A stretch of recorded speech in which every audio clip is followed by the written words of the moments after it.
Come on, hit it, yeah. The champ is on the mic. Struggle's ongoing, but I know the battle is the Lord's. Though tears are overflowing, yet my faith remains. In hope I'm pressing onward. No matter what I face, I rise. His spirit leads me on. All the way, Lord, I pray. Help me say, every day that I wake, I will praise you. Every breath that I take, Lord, I will praise you. My daily motion, I'm moving forward. My daily motion, I'm going higher. My daily motion, I'm moving forward. My daily motion, I'm going higher.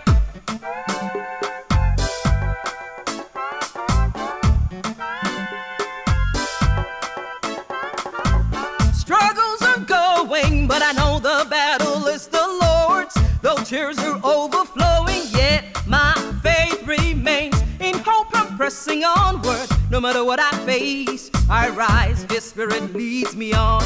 All the way, Lord, I pray. Help me say, every day I'm alive. I will praise you every way while I can.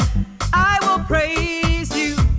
My daily motion, I'm moving forward. My daily motion, I'm going higher. My daily motion, I'm moving forward. My daily motion, I'm going higher. Are you ready? Yeah. Are you with me? Yeah. Are you ready? Are you with me? Are you ready? Yeah. Are you ready? Yeah. Are you ready? Yeah. Let's go. I owe my life to you. I rest upon your word. That's right. Your joy alone, my strength. I'm right on track. In you I have my peace, the rock that never fails. I pour my love on you. I know you're in control. I'm singing and dancing and praising, moving, 'cause my Lord is good. Rejoicing, progressing. I'm shouting, God is good. Hey, I'm standing under the rock. Hey, I know my God's in control. I hail, I hail, I hail, I hail, I hail, I hail, I hail, I hail, I hail, I hail, I hail, I hail. I talk to the Lord, I walk with the Lord. I stand by the word of the Lamb of God. I talk to the Lord, I walk with the Lord. I stand by the word of the Lamb of God. This is my daily motion. It's guidance keeps me higher. This is my daily motion. It's guidance keeps me forward. This is my daily motion. It's guidance keeps me higher. My daily motion. I'm moving forward. My daily motion. I'm going higher.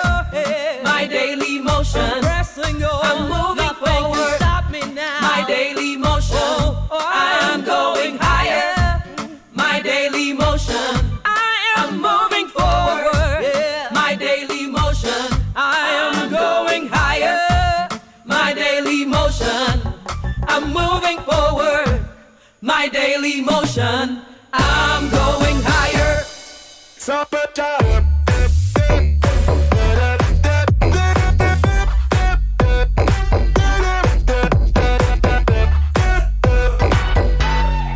Supper time.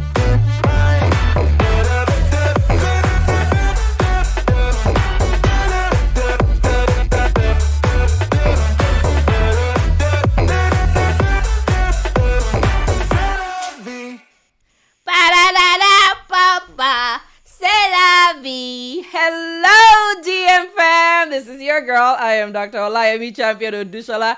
And it is such an awesome privilege to be here today to run my mouth.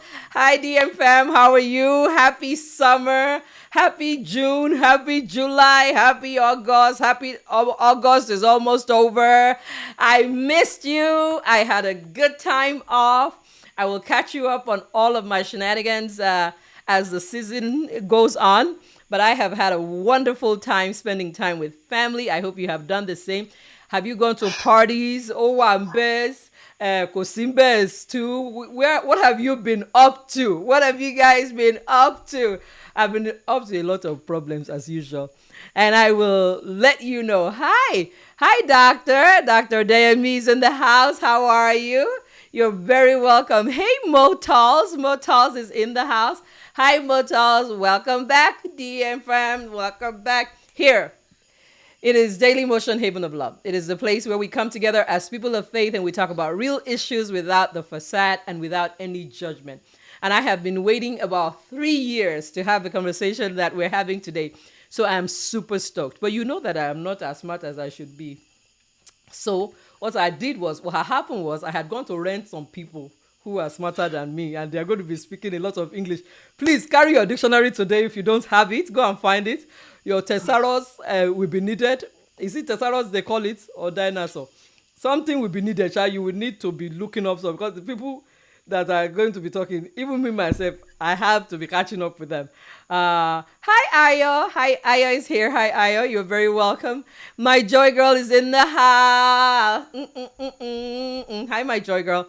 It's very nice to have you here. I'm gonna talk less. I promise God that I will talk less when I come back. So here you are. I'm gonna talk less. We'll see how that's going. Anyway, I will show you the full length of my wig later.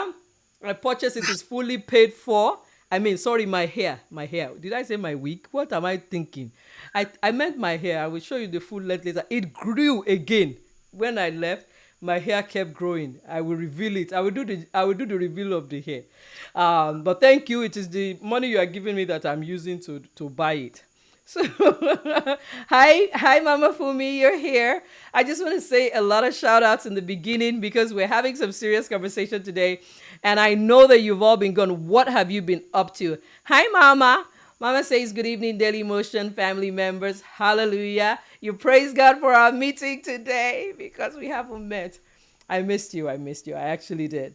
We haven't met. Hi Tokumbo. Hi Sandy baby. How are you? It's very nice to see you.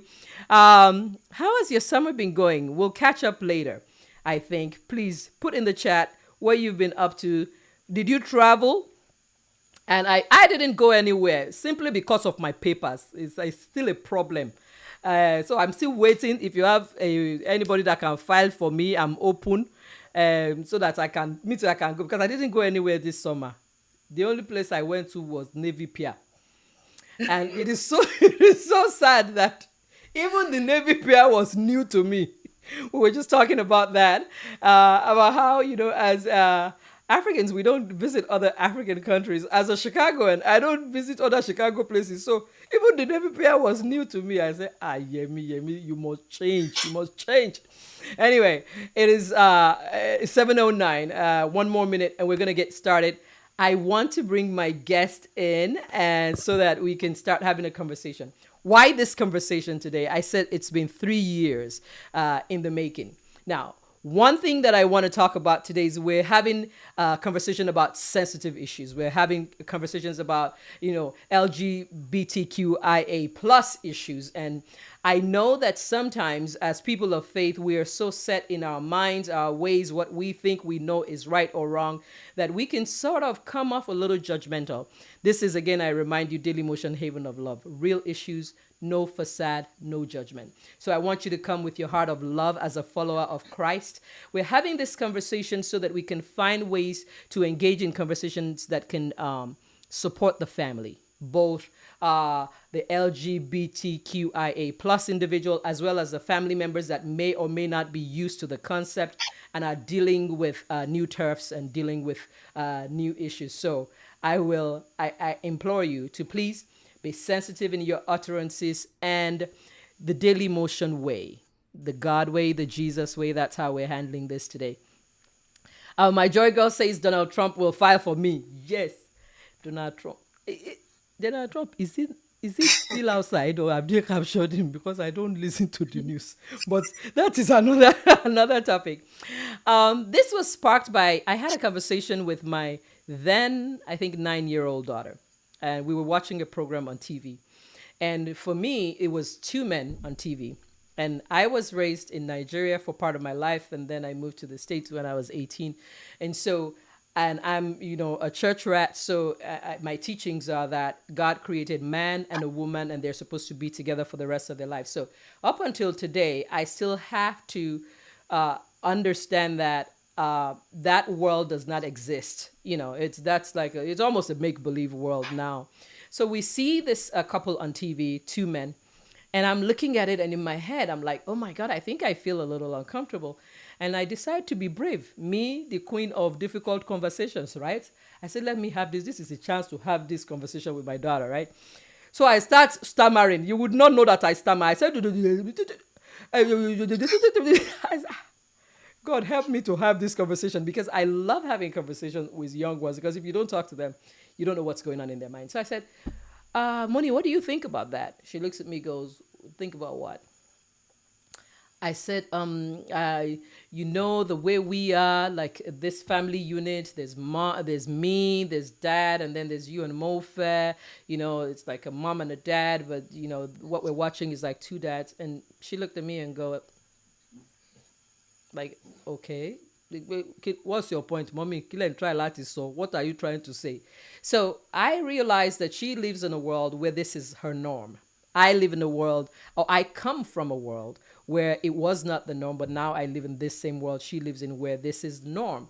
And where, as people of faith, we are expected to express love and not judgment. So I said, I'm going to have this conversation. I was actually going to have it in June. It would have been not as good. But the rich people that I'm related to, they travel. In fact, one of these doctors here, there's nowhere she has not been in this summer. She has been to Abakaliki. She has been to Nigeria. Some people went to Malawi. Neither of them took me. This is what I'm saying. So you guys need to file for me. Hello, Precious. Hi, Precious. You're welcome back to the DM fam. All right. So that is the basis of this conversation. Now, we're not oblivious of the fact of what our faith says is right. God made Adam and Eve. We're also not oblivious to the fact that there were same-sex relationships in the Bible. Some of us were also lucky enough to go to non-co-ed boarding high schools, maybe in Africa, maybe in the United States. And we do know, and we were aware of relationships between people of the same sex. But somehow, we come to this place where we still want to act as if it's a shock to us, and it's not a shock to us. I dare say some of us that have gone to that school have probably engaged in some same-sex relationships while we were in the school. I'm so sorry to say that. I wasn't fortunate enough to go to a same-sex school, but I'm sure that if I had been fortunate, maybe somebody would have toasted me. I don't know. But what I find frustrating is how bewildered we get, even for some people who have had and shared these experiences. So I say all this to say, let's come tonight with an open mind to have this conversation with me.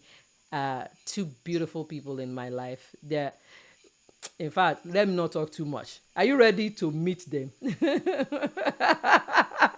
Uncle Femi said, I'm coming out. Okay, go back inside. I'm already outside, Uncle Femi. It's too late. It's too late now. I'm already outside. Where is our mayor? Our mayor is around, Joy Girl.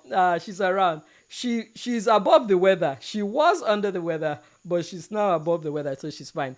DM fam, please put your hands together for this, our panel today, panel of intelligent people.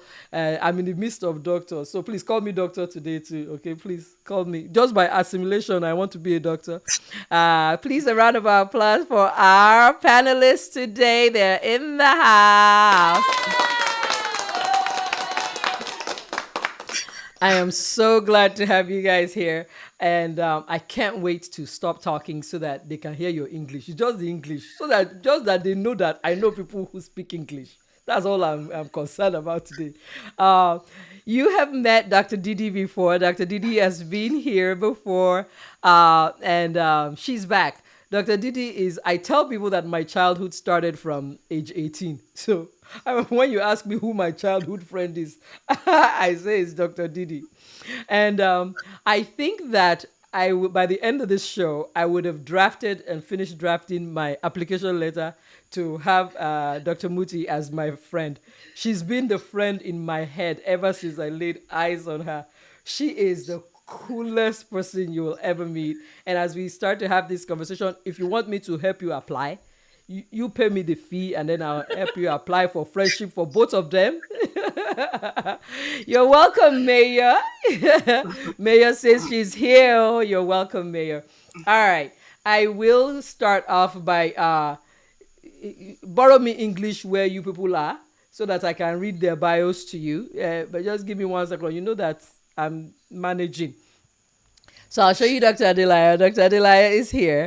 Dr. Adelaya is a double board certified psychiatrist in child and adolescent psychiatry and has been practicing for over 15 years. How old are you that you're practicing for 15 years?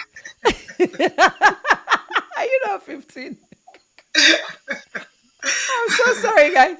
Okay, she earned her Doctor of Medicine and trained at the University of Illinois at Chicago, where she graduated with distinction. She was not the let my people go like some of us. Some of us, they don't even know how many years we used to do the medicine. After a while, they say, have you graduated? What class are you? Going hear me? What class are you in currently? I say, don't worry about it. Me, I was busy there doing theater. I used 2 years to do theater. But Dr. Didi graduated with distinction. She's particularly passionate about the delivery of compassionate and quality psychiatric care. And they said we should ask you, Dr. Didi, that how are you practicing for 50 years? We don't know. Excellent. Very, very good.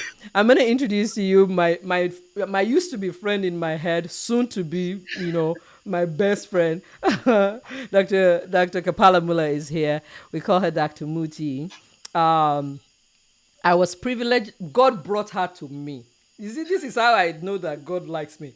God brought her into my office. That's how. So I've just been kind of, I've been kind of chilling so that she will say, what kind of person is this? But I think the secret is out today, right, Dr. Muti? Something like that. The secret is now out. So here we go. Dr. Kapala Muller is an assistant professor in the CMHC program at Adler University, my school in my head too. She's licensed in Indiana and Illinois and works in both states providing clinical services. Her clinical focus is on grief and trauma, and she currently works with individuals and families presenting with various forms of psychopathology. Prior to becoming a counselor, she worked with the Society for the Advancement of Women in Malawi. As you can see, this skin is not from a bottle. It can only come from Malawi, Central Africa, advocating for abused women through a program that was sponsored by the United Nations.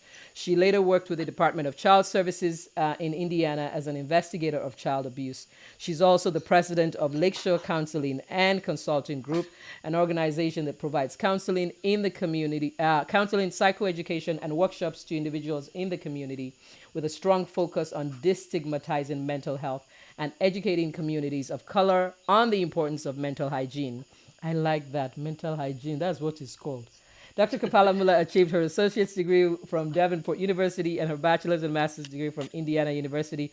She completed her doctorate at Adler University and has focused her research on grief as it relates to police violence in African American communities. Her research interests include vicarious trauma as it relates to counselors in the field and grief in BIPOC communities. She has presented at counseling conferences all over the world and has served as an expert witness for the state of Indiana in jury trials. Should I even continue or should I just leave it alone?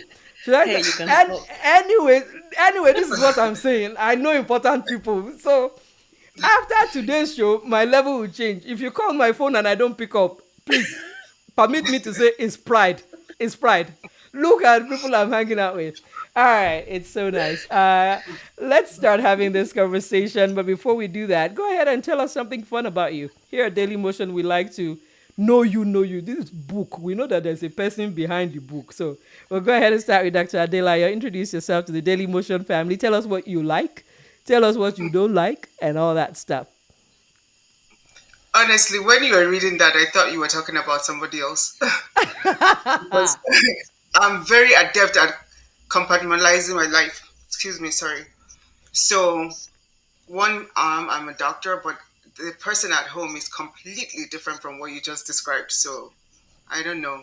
I'll try and live up to expectations. But what I do like is traveling. I love traveling. I love meeting new people, new experiences. I was trying to come up with what I didn't like, and I didn't think of anything. So I'm going to let Dr. Muti go with this one.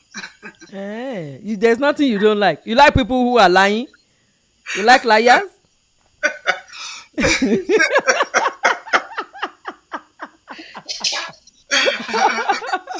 All right, Dr. Muchi, go ahead and introduce yourself to the family. Oh wow, I have to do a better job than the introduction you gave because that was amazing. I was like, who is this woman she's talking about?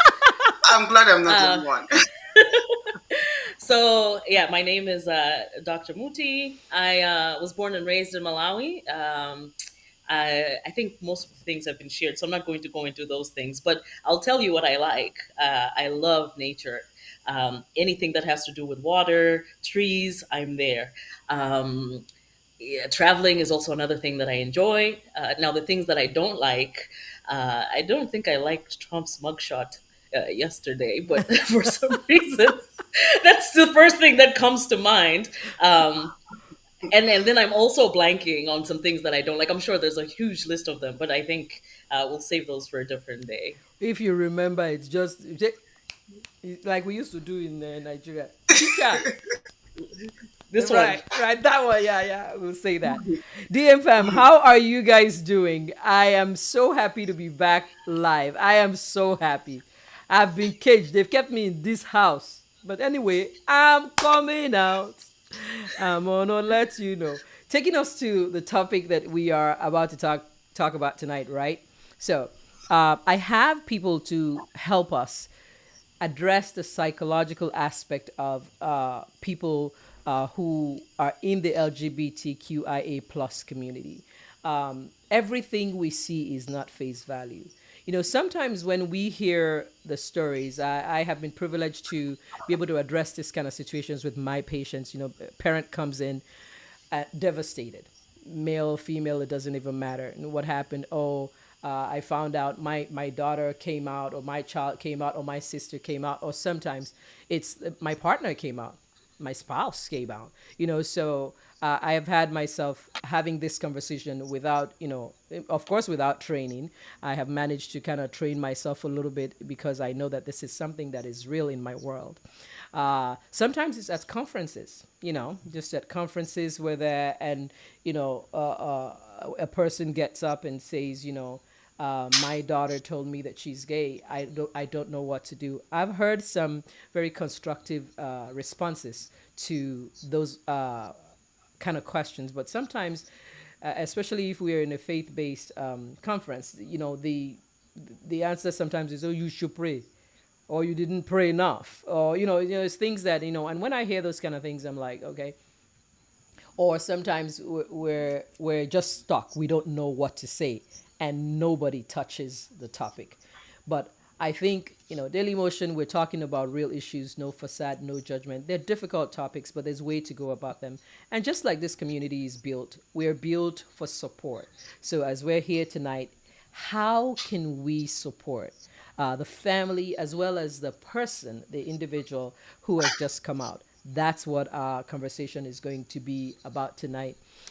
If you have any questions for our panelists, our specialists, DM fam, please go ahead and put them in the chat, because we're going to be answering questions if we can. If we don't know, we will just say we don't know. There's no front in here. And doctors, if they ask you a question, don't know, just say don't know. Nobody is paying us tithes, so they can arrest us, right? All right, so we're gonna start the conversation. I'm sure that you both have had parents come into your offices to say, a member of my family, whether my child or my spouse, came out and they are members of the LGBTQIA plus community. And what do you find commonly to be their emotions at that time, or their utterances? What are they saying? What are their expressions? And I'm going to go to Dr. Adelia first. That's Dr. Didi, so that she can share with us. So what I found is that truly there's a huge range, and it's in talking with the family or the parent that you're trying to find out where that range starts from. Sometimes it's just the religious conflict. Sometimes it's the emotional conflict. Sometimes it is just the fear of having a child that is a little different, and so there's a huge range, and the idea is for you to not automatically not automatically think you know why the parent is feeling the way they do. It's just for you to explore more what the conflict or what the concern is, or what the issue is. And like, religious could be that, the child is going to hell. For our traditional Christians, hearing that your child is gay, and if the value of the church is that they're going to go to hell, that's one thing we're sure of. We might not be sure of the person that steals, lies, cheats, but someone that engages in sodomy is going to go to hell, and that's a sure thing. Then there's that conflict. There's the emotional conflict of mourning the loss. We just talked about that, mourning the loss of a traditional family for your child, and seeing that that's not what's going to happen with that. And just imagining, even if you do not understand or you do not know a child that is gay, or you're as a counselor to that parent does not know what it feels like to have a gay child, you do know what it feels like to mourn the loss of um, the child not meeting certain expectations, and just addressing that. Um, and the fear, just the fear of your child going out into the world, and that they will be judged. Mm. Your family will be judged. You will be judged. People will talk about them. People will bully them. So you just have to explore what those range of emotions are, and figure it out, and then start to address it, and peel it like an onion. Thank you so much for that. Same thing goes to Dr. Muti. What have your experiences been? What are the parents saying, or the family members when they come into your office? Yeah, I really like this question. And honestly, I think my experience has been similar to Dr. Didi's. I find that the responses have been on a spectrum, right? I have found parents who have sometimes gone into blaming themselves. What did I do wrong? What did I do? And they internalize that as something that was wrong. And then on the opposite spectrum of that, we find parents who have been very supportive, and some of them actually appreciating the fact that this person in their life has been comfortable enough to come to talk to them about whatever issue that they're going through. But I kind of want to expound on the issue of loss and fear that Dr. Didi speaks about, because that does happen to be a common thing that we see. And we know that when people experience a loss, we think of the stages of grief, right? I'm a grief therapist, so I feel like everything sometimes is centered around grief. There are 5 stages of grief that maybe some people might be familiar with.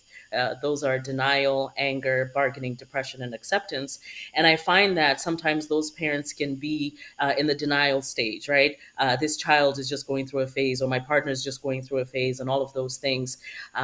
Sometimes we see them in anger, right? So they may be angry at their partner, they may be angry at themselves. Sometimes you hear, especially if we're looking at parents who are responding depending on their cultural or religious frame, if I didn't bring them to America, or if I didn't bring them into the Western world, if they had stayed home, then they wouldn't have had to deal with these issues and those kind of things, right? Mm. Well, then of course we have the bargaining. The bargaining piece also goes into that. If only, and then there's the depression, and then also the acceptance piece. I think that when it comes to the fear, right? That piece of persecution, especially of what does this look like for my person, when they go back home or when they travel or whatever, their safety, those things. I think there's always an element of that. But I think on the deeper loss, again, going back to the cultural beliefs, right? So you guys know that there are certain countries that, have different practices, different tribes, right? So for example, we have family members who maybe even have lobola, they have bride prices, they have all these things, so here you have this daughter that you've been raising and you've educated her. She's going to fetch a nice bride price if you're looking at it from a tribal place. And then here she comes one morning and she tells you, I have a girlfriend now, Susie, in New York. All right. And you've been counting on this bride price to pay off your mortgage. Like, I mean, realistically, so there's that loss that I think sometimes can be unspoken, of just what was imagined in their minds versus what actually does happen. And then the last piece to that, the fear piece, I think, and I don't know if this is something that I should share now, but I kind of also want to include the transgender population in that. What I found with parents coming into therapy as well is that, I find parents saying, my child wants to transition. She was born a girl, but now she wants to be a boy, right? And so I've been told by parents, fix my child, or those kind of comments. And so, Mm. I don't really know what that's supposed to look like, because we're not typically in the business of fixing people, right? We support and we help. And something that I've always shared with those parents is basically asking them the question, you know, looking at their children's behaviors, where sometimes there's some suicidality in that. This child has attempted to take their life maybe 3 4 times because they feel like they're not living in their truth or whatever, right? Mhm. um, do you have an option in some ways as a parent, and not to tell parents what to do, I mean, that's entirely in their household. Do you want to, lose a child, or do you want to gain a son, or do you want to, it's a matter of perspective. So those responses vary across the spectrum. I feel like I've run my mouth a little bit, but just kind of wanted to share some of the experiences that I've seen in my practice. Oh, lovely. No, you have not ran your mouth. This is great. Thank you so much. Guys, my own bride price is going up because, as you can see, the English that my friends are speaking, the problem is the thing is not transferring to me. That's the only problem now. But don't worry, we'll work on that. DM fam, have you been in this kind of conversations anywhere before? And what have the parents expressed to you? When we ask questions to our panelists, we are also expressing those questions, and we want to also hear from the community. And what has been, what are the things, because when you know what people are struggling with, just beautifully broken down, like Dr. Muti and Dr. Didi have done now, then you know how to support that person, since our community is about support. So if I'm thinking, oh, you're just not with it, you just don't know that times have changed, and that's how I'm gonna be trying to support you. It's like, this is America. Don't worry. The things have changed. These are not when we were younger.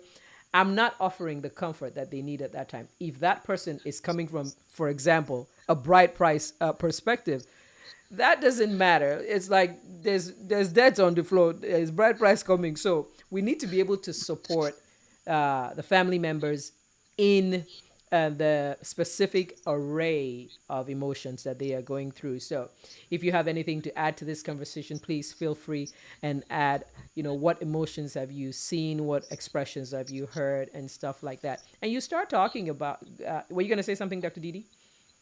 Yeah, when you were saying that, it triggered a thought in me that Mm-hmm. typically parenting is is so difficult because sometimes it's very hard not to see your child as an extension of you, right? Mm, It's very hard not to see the individual that the person is. And what I tell parents is that this child was birthed by you for you to give unconditional positive regard, unconditional love, unconditional non-judgment, because the world is already going to do that, right? mm, The world is going to do all of the nasty parts. mm, And so the only thing that a parent should be charged for as a parent is how to build a child up mm, with positivity. And I'm not saying, oh, be positive with your child that goes to go rob, steal, whatever. But you're going to be you could disapprove of a behavior, but not mm, disapprove of the child, of the mm, being of the child. So mm, it's so important for when we think about support, especially for this community, is to see the child as an individual that you're about to release into the world. And if you start with the negativity and the judgment, then don't ask the world to do any better, mm, right? And mm, so I think that it's very important for you to give them just all the template that they need to know that you're a safe haven for them to run back to, mm, even if the world is nasty and terrible and bitter, and even if you have your values that do not merge with the child is still an individual, and what God has sent you to do is to nurture that child, in love, right? mm. So it's just very important for parents to see that and cut your own cord, because that child is not an extension of you. It's that child is an individual. That is a human being all by him or herself. That is the truth. Yes, well Well, said. That is so true. As I prepared and prayed in June about this, I talked to a few people. I talked to somebody who was in college. I talked to somebody in high school. I talked to somebody in grade school, and I said, um, I'm a parent. I don't know everything. What are your thoughts about this? So, as a parent, if my child comes to me and says, "Mom, I have a girlfriend and this is a daughter," or "Mom, I'm gay," or "Mom, I want to transition," I said, as a parent, how do you think I can support this child? The fifth grader tells me, well, the first thing you have to realize is that, they trusted you. That's why they came to you. And in my head, I'm like, Those I mean, wise fifth graders. I know, I'm just like, oh my God. I'm Out of the like, mouth of babes. I'm telling you. And, and I was taken aback. There were several things that came after that it kept making me feel like, okay. Um, the college kid said, well, the first thing you have to realize is that child is still a child and they still need a parent. I was like, I mean, they were just blowing me away. Like, I had been trying to approach this, like, what would I say to a person? What should I? And those two things immediately set me straight on the lines that I was supposed to be thinking along. And I'll share some of the other conversations that I was privileged to have with them as we go along. You started talking about this now. Now we've seen the perspective of the parent. Now we know that when a member of the LGBTQIA plus, announces that they are a member of that community, that's not when that story started. Now the parent is hearing this, or the sister, or the spouse is hearing this for the first time. So it sounds like this is the beginning of the story, but this is not the beginning of the story.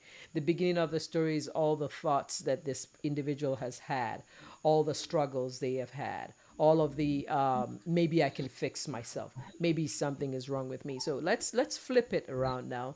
And when individuals come into your office and they are struggling, whether they have announced to their family already or they have not, what are they turmoiling over? Like, what are the emotions they have? What are their fears? What are they thinking and what are they saying, so that we can look on the other side? We'll start with Dr. Muti. Yeah. I'm glad you're asking this question. I have some clients that I just recently had intakes this week who kind of brought the same concerns.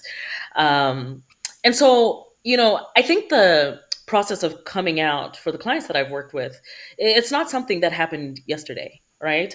I think a lot of people somehow know, from earlier stages that maybe they were attracted to the same sex, quite contrary to, I think, most people's beliefs that maybe they've watched it on TV. I think if they've watched it on TV, I think they can also watch straight couples and turn back around. But that doesn't typically seem to be the case.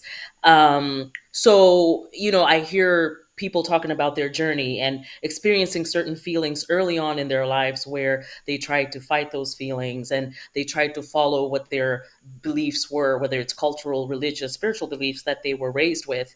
And eventually, I think that those feelings that they've experienced become so tumultuous for them that to some degree they feel that they have to kind of live in their truth, whatever that truth is.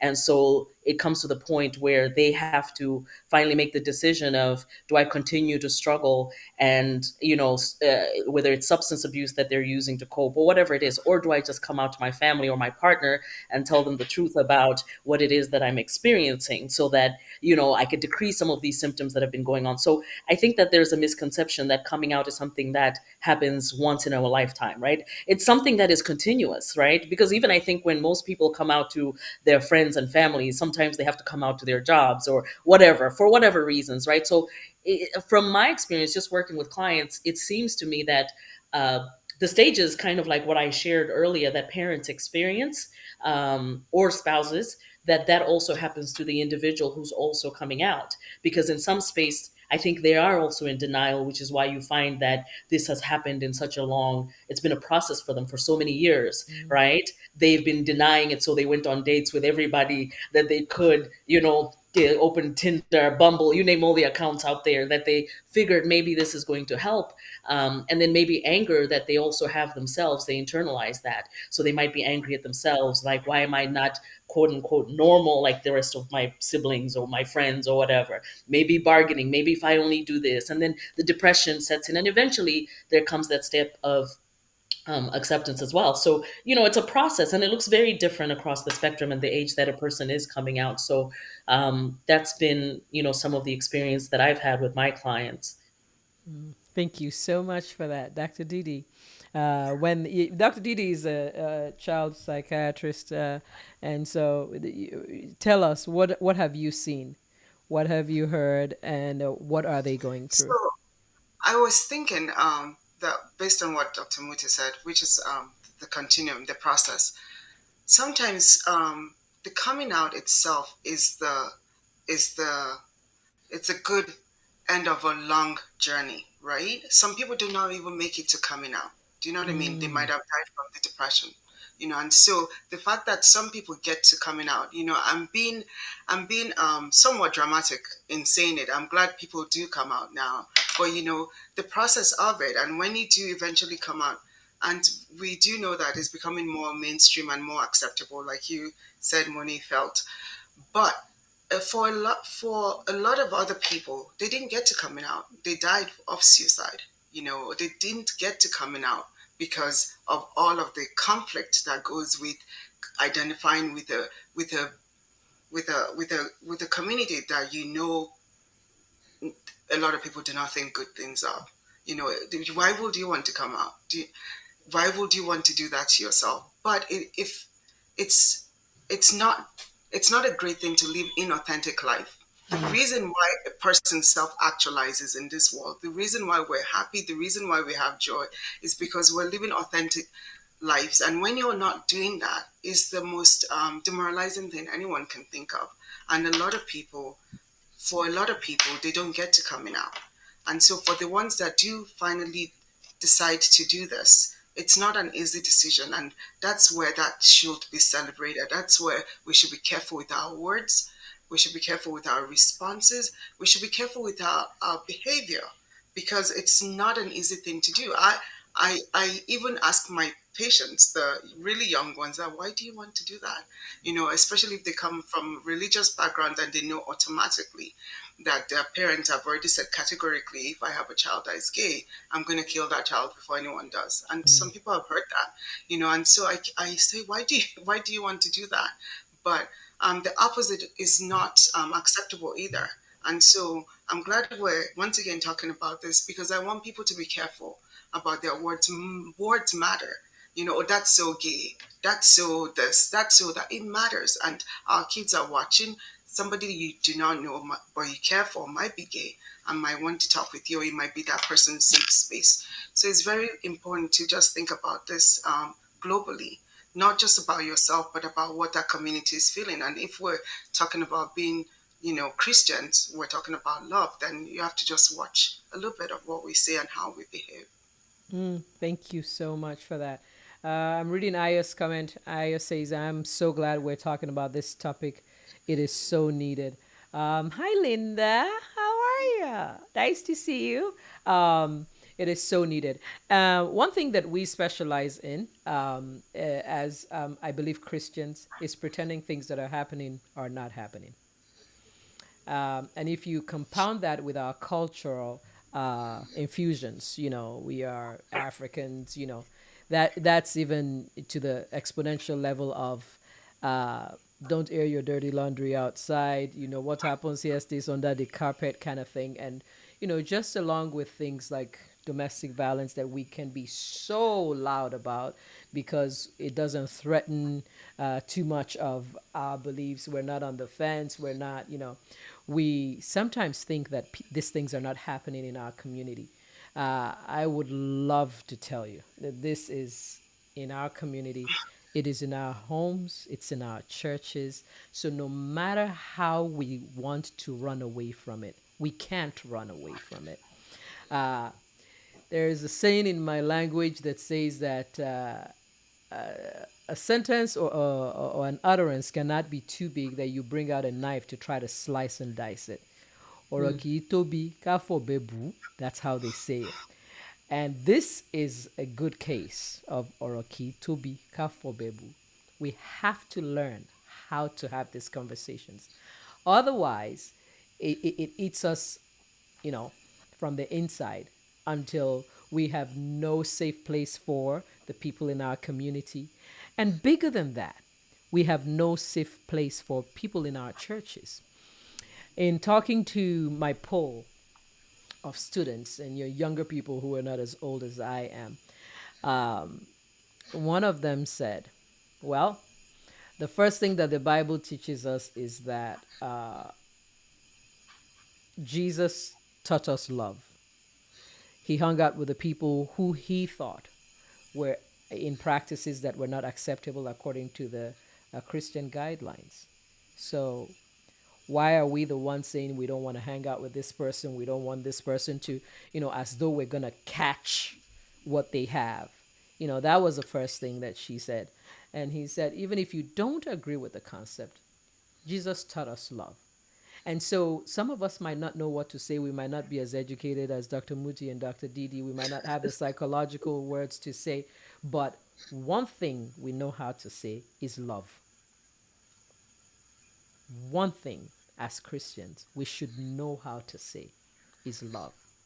So if we can even approach it from there and say, I do not have the words, but I know God loves you. And as God's child, I love you as well. And you don't have to talk if you don't have the words. That's the one thing. When it comes to this kind of situations, when it comes to grief, I keep saying that, people, when they come to visit somebody whose mother has died or father has died, they keep thinking they have to say, so sorry, like sometimes, the ministry of silence is like the strongest ministry that you can practice, so just be there with that person and let them know they're loved, they're wanted. The average human being just wants to be seen, accepted, and be loved.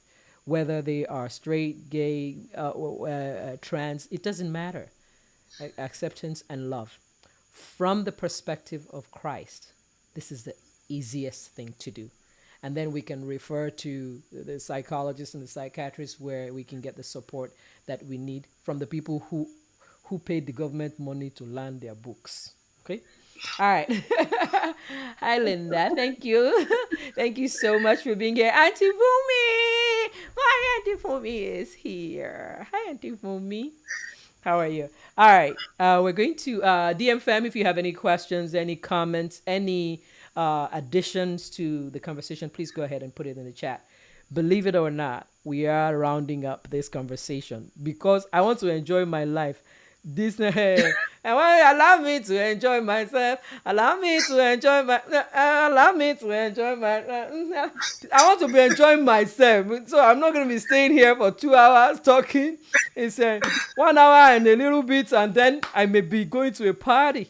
So that's what we're going to do tonight. All right. We already started talking about this. How can we support parents? Let's talk about parental support. How can we support the parent? I'm not going to say who to start. Let anybody just start. Well, I can go ahead if Dr. Didi's okay with it. Go ahead. Sure. Yeah. So, one thing that I think we need to acknowledge when it comes to parents is that, when we talk about people coming out, right, and talking about that as a process, they knew or they've known about their identity or their sexuality for years, right? And so this is something that may not be new to the person who's coming out. It's just the process of actually doing it. The parents, on the other hand, this might be something new, right? And so I think providing space for those people, right? Because they might be in shock, they might be in all these other emotions. So I think that, just allowing the space for them to express what it is that they're feeling, what they're going out on, what's going on with them, right? What is their process? Where are they in all of this? And and sometimes even asking what do you need to feel supported, right? Because I think everybody's expectations and needs are different across the spectrum. We can quickly say, oh, go to therapy and go to this and go to that. But maybe that might not be, that person's perfect outlet in that sense, right? Maybe they need to consult with their elders, or they need to, whatever. So I think sometimes just asking the question of, what can I do to support you through this process, I think is important. Um, I also think that, finding maybe some type of support groups could be helpful for parents. You have different support groups, like, let's say, for example, PFLAG, Parents for Lesbians and Gays.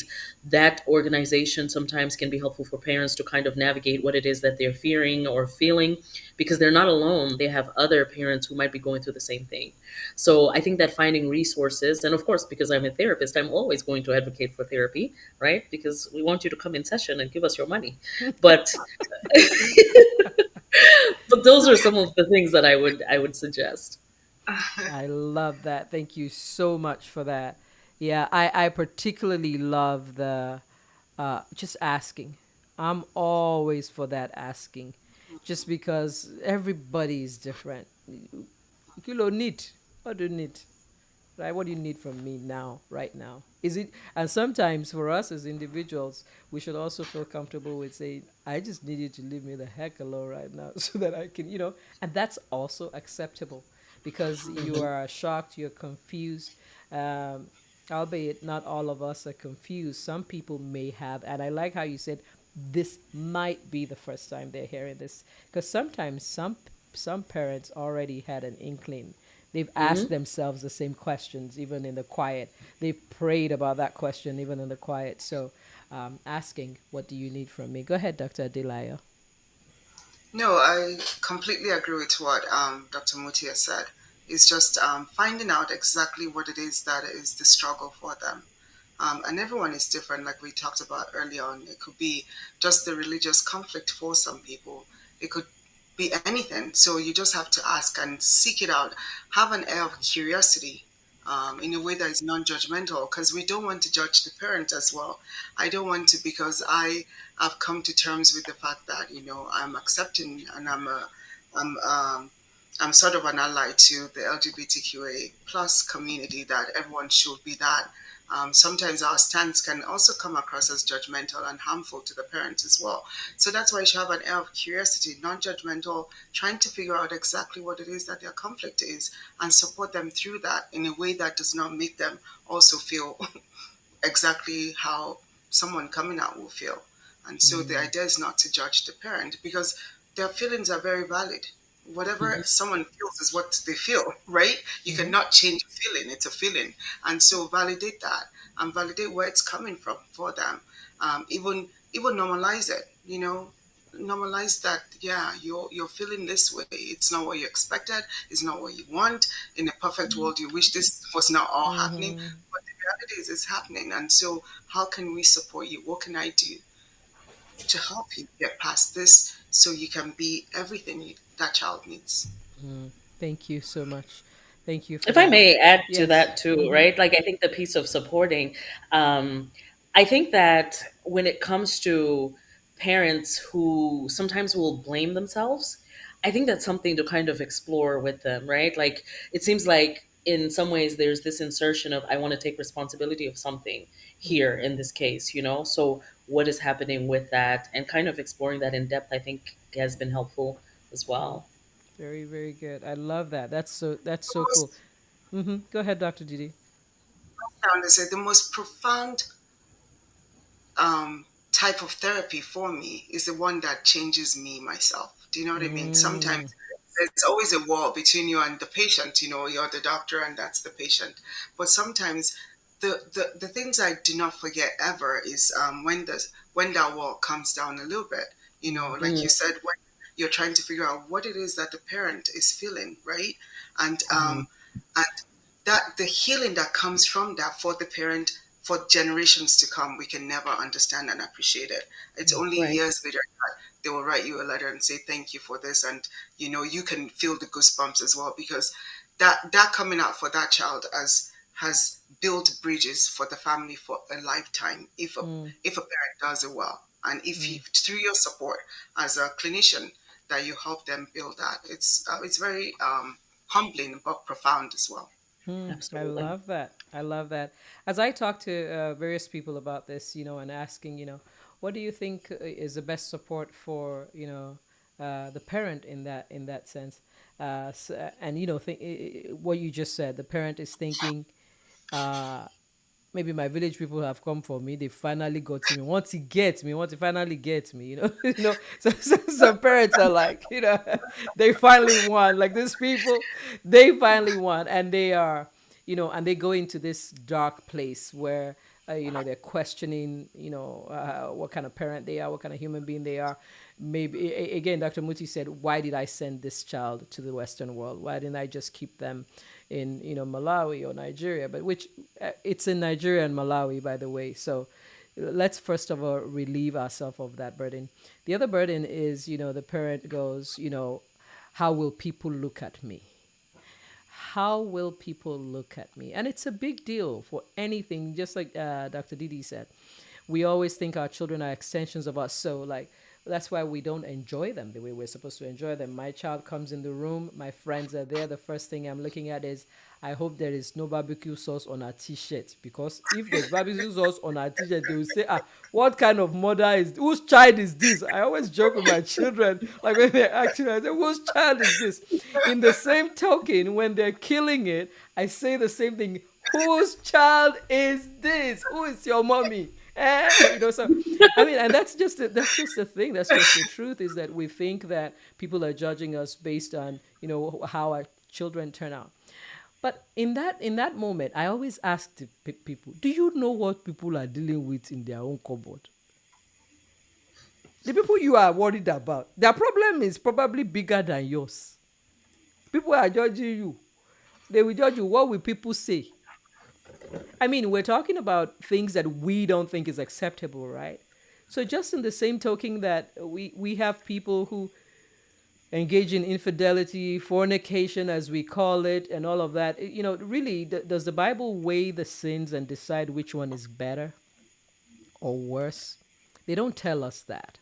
So sometimes just let yourself know. People are frying bigger fish sometimes, you know, and they have their own. And if we all saw what each person was dealing with, really nobody would be talking to anybody. It'd be like, don't let them come and infect me with their lying. Don't let them come and infect me with their cheating. Don't let them come and infect me with LGBTQIA plus matters. Do you know what I'm saying? So rid yourself of the fact that somebody is watching you and judging you, because if you had a glimpse of what they're dealing with, trust me, they would not be in a position to be judging you. And we all got our own baggages that we're carrying. Like one of my coaches will say, just because I carry it well does not mean that it's not heavy. Um, uh, One of my fifth grader has said, love them for who they are now.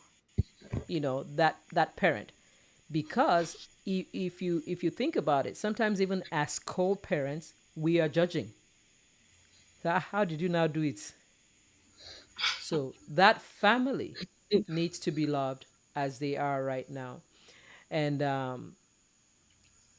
one thing that applies to both the parents and maybe the children is, don't give the sermon to them in that moment, because sometimes as Christians, that's what we want to say. Aye, shure, shure. This is the devil, Dr. Mutsi. That's what we say.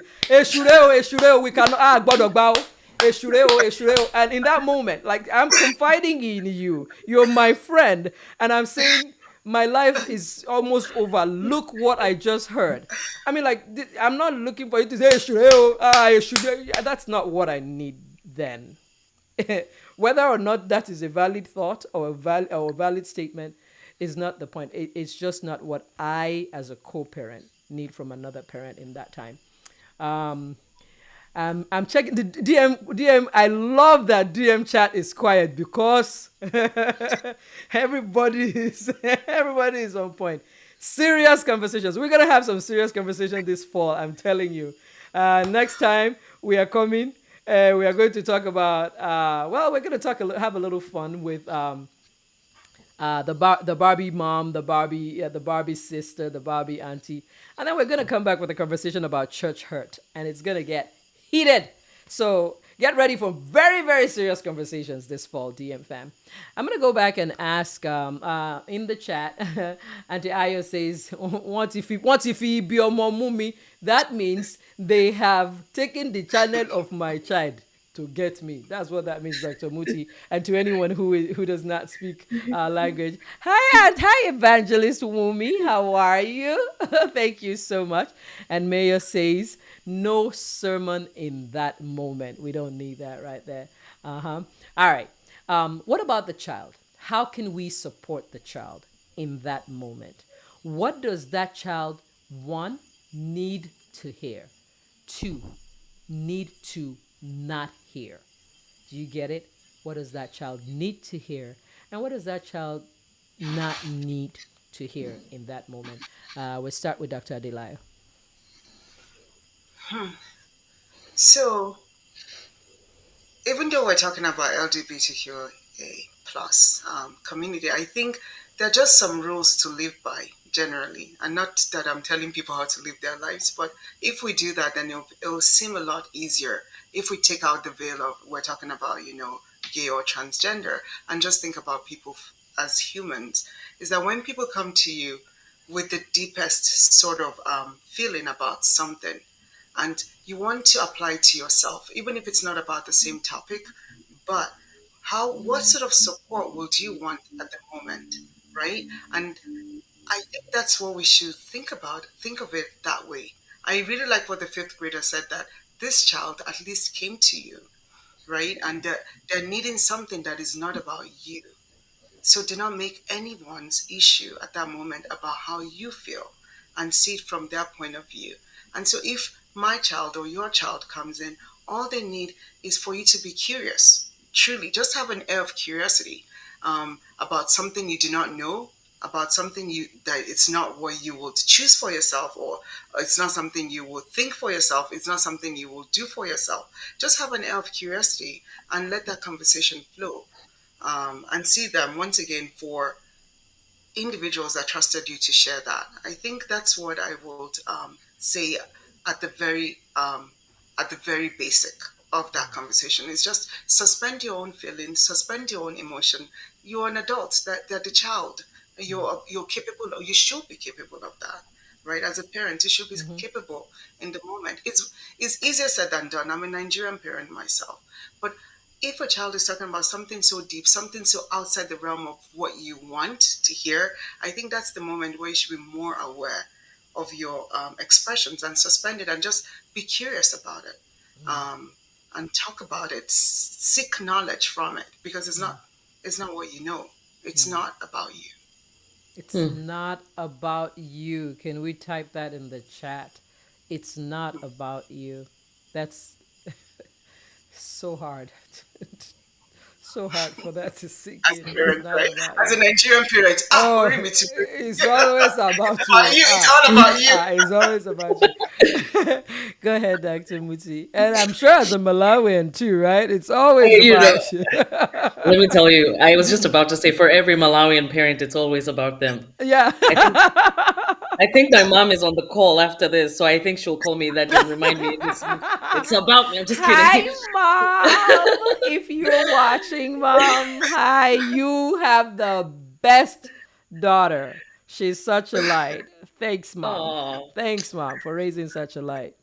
Go hey, ahead. the compliments. I'm feeling Yeah, myself feeling now. yourself. Hey. But I really enjoy the questions that you're posing here and how to support, and kind of just to build up from Dr. Didi's response, right?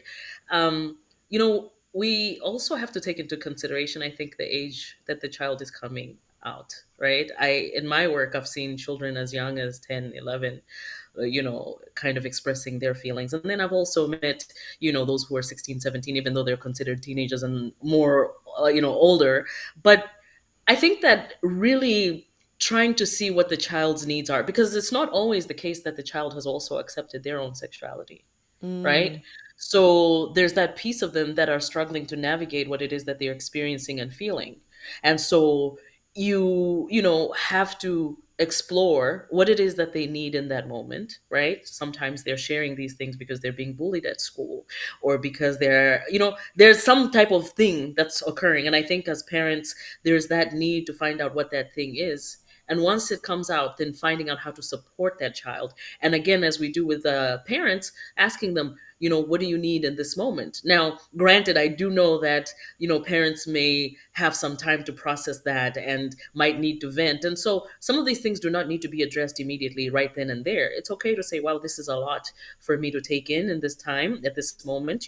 Can we revisit this? Can we talk about this later? But usually find out how, what do they need from you as a parent?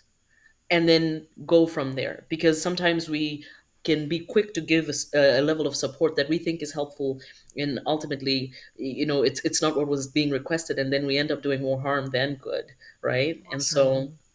so um, Awesome. I think just asking the question again, remembering, I think what Dr. Didi said, it's not about you. That's kind of like one of the first rules in therapy. When I do my lectures, I always tell my clients that, sorry, my students, that when they come back and they're like, I had a client today and this was going on and I was mad about this. And it's like, yeah, I get that. But all I'm hearing about what happened in that session was you. I want to see your client. Are they Nigerian or Malawian? Because Dr. Ifeami said, it's not about you, guys. It's all about you. It's always all about us. Yeah. Yeah, that's very interesting. I want to open this last segment. We're going to be done at 8:15. If you have anything you want to put in the chat saying thank you to our panelists who have used their education. Dr. Muti she's a professor. So, but Dr. Muti, maybe I can be coming to your house for lessons instead of going to pay the government a lot of money, because I want to be doing this your type of job, but I don't have money to go to the school. My lectures are very cheap. It's just plantain and goat meat. What? I will. You want to buy or you want to sell? I got you. This is awesome. Thank you, DM fam, for hanging out with us. We'll be out of here in about 8 minutes. I want to leave with this though. One of the comments from my poll was, when a child comes out to you as a parent, one thing you need to understand is you can't erase a child. You can't erase a child. So, we go through in that moment of, very small insanity. This is never going to be said of somebody in my lineage, and sometimes we go to the extent of saying, just forget this family. We can't associate with you. You got to take this somewhere else and all of that. Whether they live in your house or not, you can't erase a child.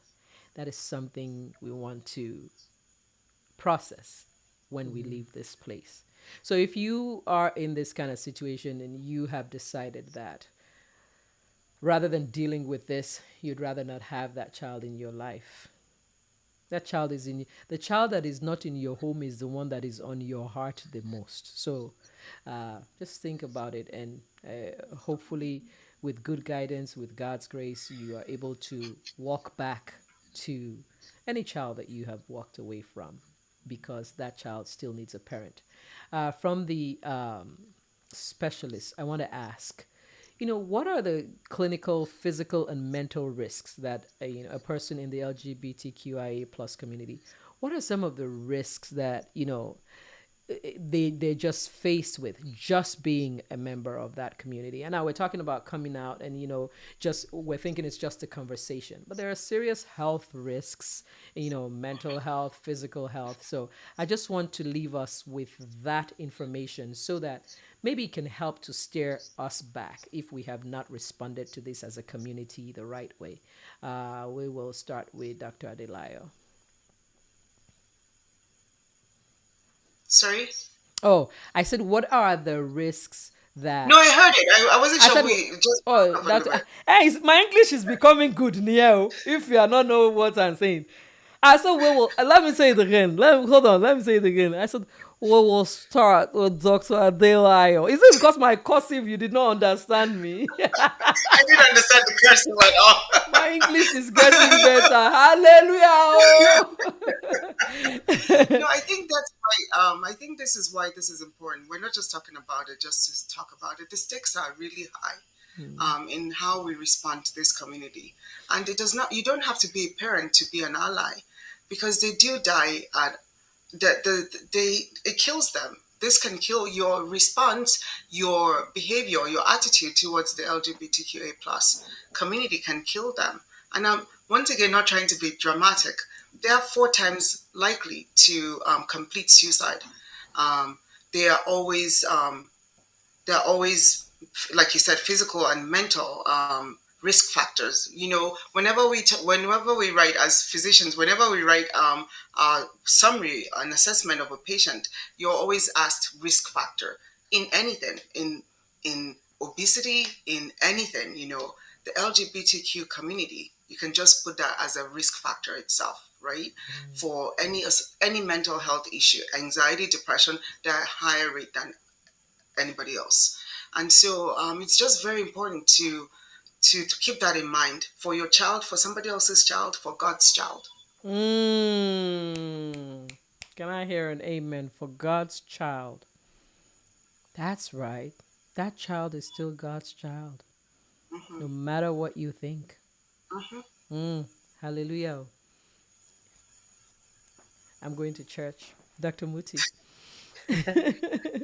Yeah, I will second, the risk factors that Dr. Didi has spoken about. I'm sure, Dr. Champion, just kind of working from a physiological perspective, I'm sure that there are even more health risks that come from just being part of that community.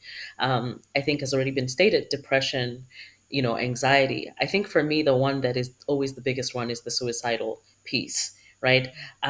Very rarely do I work with a client who belongs to the community who hasn't had those thoughts at some point. Mm. Um, and so, and if you think about it, right, one of the things that can contribute to that is this piece of isolation, because when there's rejection, a person has to kind of move off to their on their own and kind Mm. of deal with what that is. And so, with isolation, come the cognitive distortions, the faulty thought processes, and all of those things of I don't have support, nobody wants me, I'm a burden. That feeling of burdensome, and all those things increase the risk of suicidality, right? Mm-hmm. And so there are a lot of risk factors. I mean, of course, bullying and all those other things. And then I think even to get on a broader level, let's look at some of the countries that we come from. Like for example, in Malawi, it's still something that is punishable by imprisonment. I think it's still like what 8 to 15 years or something. It is so Uganda, in all of these. Nigeria too. I found it actually. I know we were discussing that the other day. Yeah, it Mhm. is so in Nigeria as well. Go ahead. I'm so sorry to have cut you off. I just remember we No, talked about that. no, I Mm-hmm. appreciate you sharing that. I mean, Mm-hmm. we're just kind of putting out a few countries that are, Mm-hmm. that are still punishing. And, so we think about those things. And I mean, and maybe this is me kind of adding a little bit of some controversial thought because I'm very big on equality and everything. We come from these countries that are willing to give these huge years imprisonment of people who are consenting adults to having relationships. But then, for example, in Malawi, we also have some of the highest risks of, pedophilia, for example, that are not Mm. carrying the same levels of imprisonment and everything like that. And so when we are responding initially on an individual level, on a systemic level, those things are also being duplicated. And ultimately, we are the people who change those things, right? So I think to think about the implications, not just on an individual level, but on a systemic level and what that may mean for the family members and, just people that we come in contact with who are fellow citizens. Mm. Lovely. Lovely. Did you hear English Daily Motion family? I'm still digesting it. So, I mean, you bring up a very, very, very. I mean, just like we were talking about, which sin is bigger? You Hmm. talked about pedophilia, adults, having sexual practices with children, unconsented sexual practices because you can't get consent from a child. Hmm. What are we doing about that? You know, even in our churches, what are we doing about that? What are we doing about our leaders that are not right with money? What are we doing about our leaders? Not right with women? What are we doing about all of that? Mm-hmm. They still pray and we say amen. We are concluding tonight by saying that here at Daily Motion Haven of Love, we just want to have this conversation. We're all about families, we're all about supporting people in our communities. And we do not have to support the act to show people love, even as Christians. Jesus taught us love. Uh, and we also have to stop pretending it's not happening. Stop pretending it's not happening. Can you please put your gratitude, your emojis in the chats for Dr. Kapalamula and Dr. Adelayo for in fact, I will give you people something. I give you a gift for the English that you have spoken tonight, for just supporting us with this conversation with such heart, such passion, the wisdom, the knowledge, the intellect, and allowing us to see things from a different perspective, and for everyone that has been here having this difficult conversation. I know I have just made you uncomfortable, but welcome to being uncomfortable. Welcome. Because the more that we're able to talk about this kind of things, the less it eats us out. So please, welcome to the uncomfortable. Welcome to Daily Motion Haven of Love. Welcome to Real Issues. No facade, no judgment. I got my baggage, you got your baggage. I don't know what you're dealing with. That's why we need to be kind to one another. I'm not Ellen, but kindness, just as Christ showed to everyone, not only people who acted right, to everyone, especially people who did not act right. So, welcome to the uncomfortable. We'll be back in a couple of weeks. I want to say thank you, Dr. Muti Kapalamula, my formal official request of friendship is going to come to your office after this because we need to solidify this relationship. And to my childhood 18 my 18-year-old childhood friend, because my childhood started when I was 18, Dr. Adelayo. Dr. Adelayo hates talking in front of a camera. I'm the only one that ropes her into these things. So thank you so much. I cannot thank you enough for sharing this with us. And this applause right here is for you. And go ahead and leave us with a word as we leave tonight. We'll start with Dr. Muti. Well, first of all, Dr. Champion, I want to thank you so much for inviting me to come and speak with you and Dr. Dee and the whole Daily Motion community. Just being a part of this conversation has been very humbling. You always learn something from conversations. And, even though people may see us as experts, I always say, the experts are those who actually are, living with the issues that are brought up in so many ways, right? And so I thank you for that opportunity. That friend invite has been accepted, especially after I Hallelujah. saw the way you are eating that plantain. I have to have friends who know how to make plantain like that. I'm telling you, you have So outed me now because I was the, eating plantain. Daily motion, it, come and eat, so. and let me tell you, if it was not for that plantain, I would have denied that friend request. But I accept it. So thank you so much. Go ahead, Dr. Didi. I second what Dr. Muti has said. Much as I protest and I cry and I whatever to come here and speak in front of the camera, by the time I do get here, I do have a good time. And so thank you so much for inviting me, my childhood friend. My child. And Dr. Muti, you were phenomenal. I definitely, my yardstick for phenomenal people is that will I send my child to that person? Definitely, I would.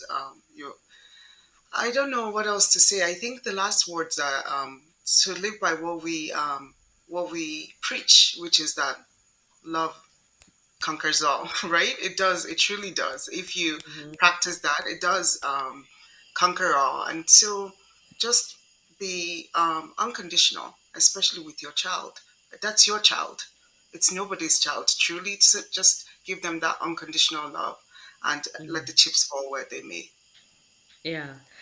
And if I may add, I don't think I would be fully Malawian if I didn't drop the plug. If you need to talk psychology today, please Google and let's continue. I'm tell people have already googled you before you even announce yourself. People have already sent me myself the request for your information. Her full name, and I know that I'm here writing in what you call it. I'm here writing in cursive here, Dr. Kapala Mula. If you go to psychologytoday.com, she's there. I mean, by the time you even read her English that she wrote, you will just sign up and pay her double of what her rate is. I'm telling you. I mean, and she's and I say, good job to your mom for raising such a light, because as we sit in an office and people walk in, several times a day, but there are some people that walk in and you see the light, and I look for the light.